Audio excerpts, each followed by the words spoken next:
marching along in the big parade on St. Patrick's Day. I'll be up to me neck in shamrocks as I march along the way. This is Don August with HorseRacingNation.com, and today I'm Barry at Backstretch Talk. We look back at yesterday's $50,000 adage Camila Urso. This overnight stakes had a field of 8 go to post, with the favorite, morning line favorite, and racetime favorite being Mark's Mine. Mark's Mine was trained by Steve Specht and ridden by Frank Alvarado, has a near-perfect 6 starts and 4 wins at the Golden Gate Fields Oval. She battled with the Jerry Hohenhofer trainee Happy Birthday Baby for favoritism throughout the wagering, but when post time came, it was Mark's Mine, the even money favorite. Racing. Mark's Mine away very quickly from Fast and Foxy. Then comes Miss Lucky Sevens, followed by Market Way.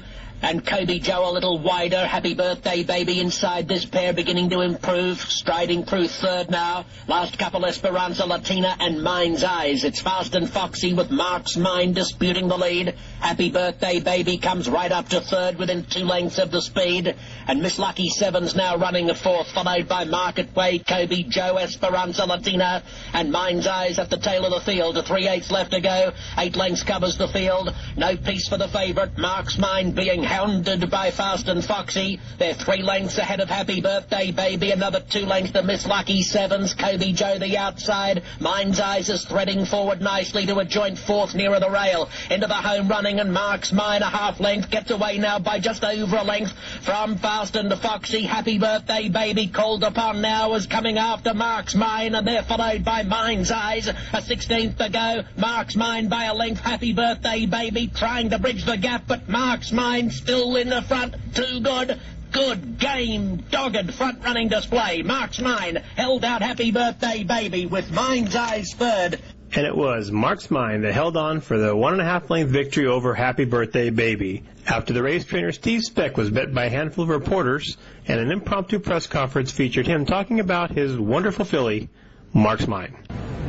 Just a really nice horse. Huh? She runs for every time, and you know, she can carry her speed 2 turns. The only thing that she ever had trouble was when I ran her on the turf here. The turns are just too tight for her, and trying to control that speed. He was having a fight with her, and she was getting out and, you know, taking too much out of her, just getting her around the turns. But still in all, she only got beat 2 lengths that day by Halo Dolly, who's a pretty solid mare, you know. Right. And but she doesn't need to carry any certain track around. She's won on dirt. She just got run down in that Sunshine Million down there last year at Santa Anita in the mud. If it had been earlier, they'd never caught her in the slop, but it got heavy, and so she's just a versatile filly that just runs her heart out every time, and nice one to have hanging around the barn. Steve, we talked earlier before the race about how much pressure the 8 would put on you. Did you want to set off the 8, or did you want to be on the lead no matter what? No, I just told Frank if that horse is held on having to back off. This filly doesn't have to be on the lead. Like the time in Sacramento, she broke a little slow that day, and she was laying third, you know, until the head of the lane, and she took off there. So she doesn't have to be on the lead if somebody gets goofy out there. And so he tried to back off to let the other horse drop over, but when he backed off, that other one slowed down, so it forced him to stay up inside there. And I wasn't worried about that horse beating me, but I was worried about her maybe softening me up enough for somebody running late, which got a little worried there when I seen Russell coming. But this little filly, she digs in. She gives you what she's got. Yeah, there was a point there where it looked like the one was making, but then all of a sudden, your filly just... Yeah, when you ask her, she never throws a bad one.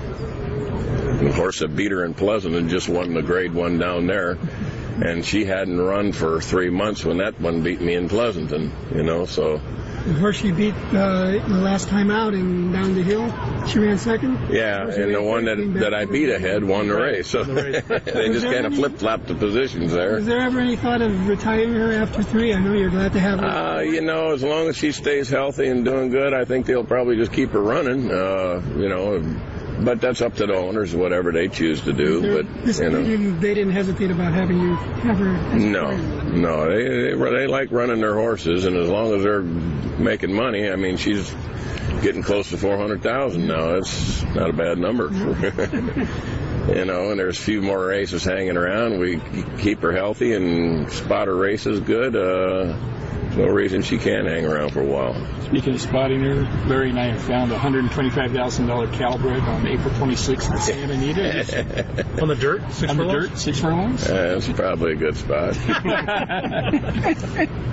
Even though she can't take this track with her there. No, but she has no problem with that track either. I mean, she was run down there twice and just got run down in that on the main track in the mud that day, and then on the turf, so she can run on anything. Congratulations. All right, thank you. All right, congratulations. All right, guys. So the victory by Marcus Mine was her 5th win in 7 starts at Golden Gate Fields, proving her dominance at the Bay Area track. We lead you this week with another horse that loves the Golden Gate Oval.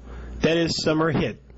The multi-graded stakes winner took to the track right after the Camilo Urso and put on a show for his fans. 3 lengths to Valiant Flame, and Pepper Crown still a conspicuous last. Into the home running, Summer Hit the leader from Pepnick. 2.5 lengths Beast of Bourbon, Longview Drive. They've been together most of the way, and Valiant Flame tries to run on, is making some headway, but Summer Hit strides well clear past the 8th pole, leads 3 lengths to Pepnick, followed by Valiant Flame and Longview Drive, and Summer Hit, virtually bomb-proof at Golden Gate Fields, takes it by 4 lengths. Second, a photo. Pepnick with Longview Drive hit it together, and close for 4th between Pepper Crown and Valiant Flame, and then Beast of Bourbon. At the Track with Sam Spear on KNBR 680.